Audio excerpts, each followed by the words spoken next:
सुप्रभात। आज हम पढ़ेंगे कैफी आजमी की रचना कर चले हम फिदा।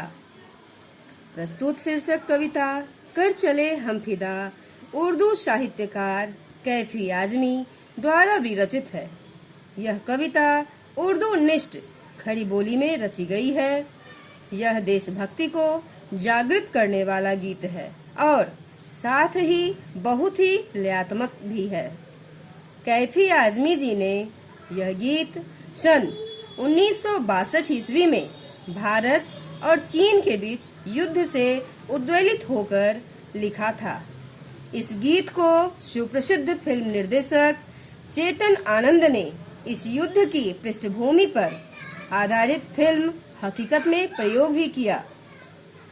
फिल्म हकीकत में भारत चीन के बीच हुए युद्ध की परिस्थितियों को दर्शाया गया था। इस गीत में कवि कैफी आजमी ने भारत चीन सीमा पर युद्ध में घायल एक सैनिक के मुख से अपने देशवासियों के नाम अंतिम संदेश कहलवाया है। युद्ध में घायल सैनिक रक्त रंजित धरती पर पड़ा अपनी मृत्यु की प्रतीक्षा में है और मरने से पहले वह अपने देश की सीमा को सुरक्षित कर देना चाहता है। इसी उद्देश्य से सैनिक अपने देशवासियों के नाम मृत्यु से पूर्व अपना अंतिम संदेश दे रहा है और यही कहते हुए कि अब तुम्हारे हवाले वतन साथियों उसकी प्रतीक्षा समाप्त होती है। कविता का प्रथम काव्यांश है। कर चले हम फिदा जानो तन साथियों, अब तुम्हारे हवाले वतन साथियों। सांस थमती गई, नब्ज जमती गई, फिर भी बढ़ते कदम को न रुकने दिया। कट गए सर हमारे तो कुछ गम नहीं, सर हिमालय का हमने न झुकने दिया। मरते मरते रहा बांकपन साथियों, अब तुम्हारे हवाले वतन साथियों। इसका भावार्थ इस प्रकार है। युद्ध भूमि में सैनिक देश की रक्षा करते हुए अपने प्राणों को न्योछावर करते समय अन्य साथियों से कहते हैं कि हम तो देश की रक्षा के लिए अपना शरीर और प्राण न्योछावर करके इस दुनिया से जा रहे हैं। अब यह देश तुम्हारे हवाले है, तुम ही इसकी रक्षा करना। हमारी सांसें अब रुकने लगी हैं, ठंड के कारण नाड़ी भी जमने लगी है, फिर भी हमने अपने कदमों को आगे बढ़ने से नहीं रोका है। शत्रु से लड़ते लड़ते सिर कट जाने पर भी जरा दुख नहीं है, बल्कि हमें इस बात पर गर्व है कि हमने हिमालय पर्वत के सिर को कभी भी झुकने नहीं दिया। हिमालय अर्थात देश के मान सम्मान को ठेस नहीं लगने दी। मरते समय भी हमारे मन में बलिदान और संघर्ष का जोश बना रहा। अंतिम समय तक भी हमने हिम्मत और साहस से शत्रुओं का सामना किया। इस देश की रक्षा का भार तुम्हें सौंप रहे हैं, अर्थात देश की बागडोर तुम्हारे हाथ में है, अतः इसकी रक्षा करना। इस पंक्ति का काव्य सौंदर्य इस प्रकार है। कवि ने देश हित के बलिदान की भावना को महत्व देने का वर्णन किया है। काव्यांश में उर्दू शब्दावली का प्रयोग कविता के सौंदर्य में वृद्धि कर रहा है। भाषा भावानुकूल है तथा भावाभिव्यक्ति में पूरी तरह सक्षम है। मरते मरते में पुनरुक्ति प्रकाश अलंकार है। वीर रस का प्रतिपादन किया गया है। भाषा में लयात्मकता व गीतात्मकता का पुट है। कविता का दूसरा काव्यांश इस प्रकार है।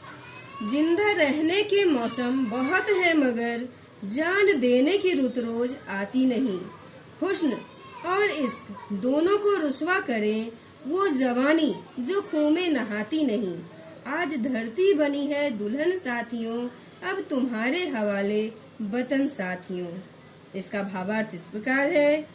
युद्ध भूमि में उपस्थित सैनिक अन्य सैनिकों से कहता है कि जीवित रहने के तो हमें अनेक अवसर मिलते हैं, परंतु देश की रक्षा में मर मिटने के अवसर बार बार नहीं मिलते।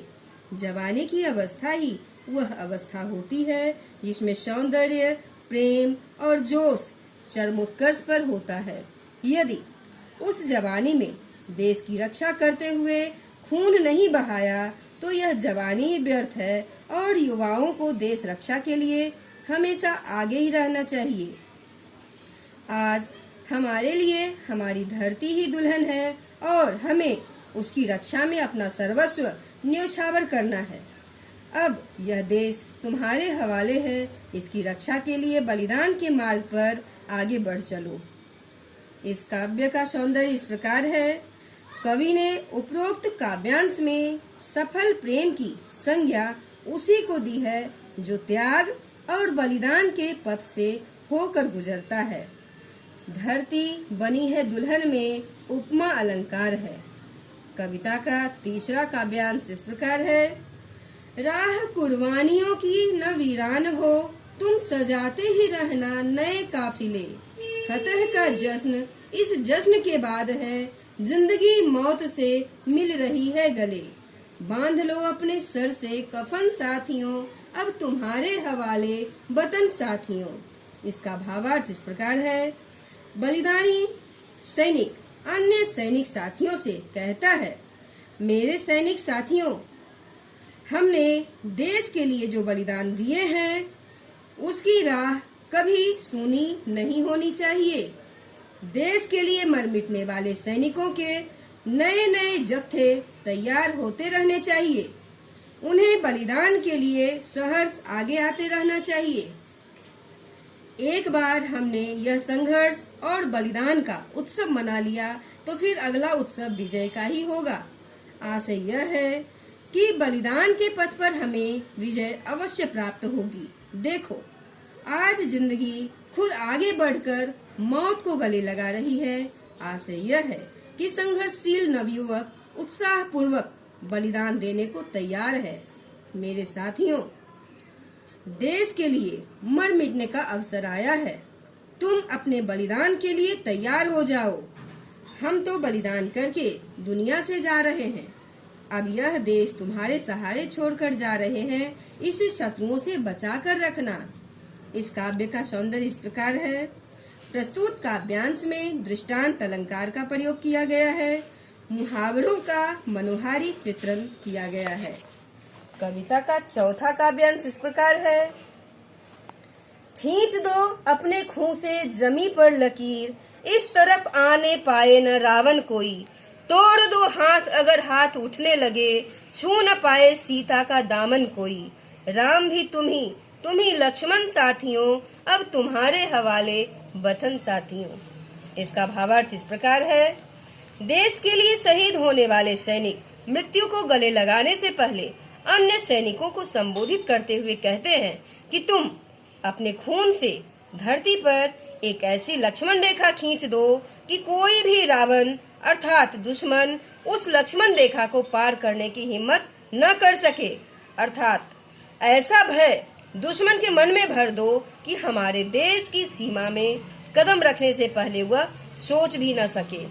यदि किसी शत्रु का हाथ भारत माता की ओर बढ़े तो उसे तुरंत काट डालो। भारत माता के सम्मान को किसी भी तरह कोई भी ठेस नहीं लगनी चाहिए। जिस प्रकार सीता की रक्षा हेतु राम और लक्ष्मण ने पापी रावण का सर्वनाश कर दिया था, उसी प्रकार तुम्हें भी राम लक्ष्मण की भांति अपने शत्रुओं का नाश कर भारत माता को सुरक्षित करना है। तुम ही राम हो, तुम ही लक्ष्मण हो, स्वयं को पहचानो। तुम ही भारत के रक्षक हो, रखवाले हो। अब हम यह देश तुम्हारे हवाले करके दुनिया से जा रहे हैं, इसकी रक्षा करना। इस कविता का काव्य सौंदर्य इस प्रकार है। कवि ने देशवासियों को सैनिकों के बलिदान से प्रेरणा लेते हुए देश की रक्षा के लिए तत्पर रहने का संदेश दिया है। सरल एवं सहज भाषा के अंतर्गत उर्दू शब्दों का समुचित प्रयोग हुआ है। प्रस्तुत काव्यांश में दृष्टांत अलंकार का प्रयोग किया गया है। इसमें वीर रस मौजूद है। भाषा में संगीतात्मकता और लयात्मकता है। धन्यवाद।